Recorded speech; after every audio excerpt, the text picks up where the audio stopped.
Odamga qarab supurmagin. Saman o'rtoq, yaxshimisan? Sinfdosh yaxshimisan? Nima qilib tozalab yuribsan? 2 yil oldin masanga aytdim, firmamga 1-2 bo'ladi deb. Ishim yomon emas, o'rtoq, yaxshi. Nima keldingiz bu yoqqa? Shu ota-onam Umraga jo'natmoqchi edi, shu tavsiya bersa eng zo'ri shu degani. O'rtoq, sen uchun xursandman. Yur ichkari gaplashamiz. Yo'q, o'rtoq, men o'zim kirib chiqaman, sen mashinaga qarab turgin.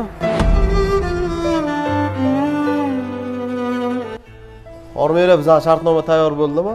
Shartnomangiz tayyor bo'lgan, faqat xo'jayin qo'l qo'yib bersalar bo'ldi. Voy, endi xo'jayiningizni kutamizmi? Tezlashtirib chaqirib yuboring.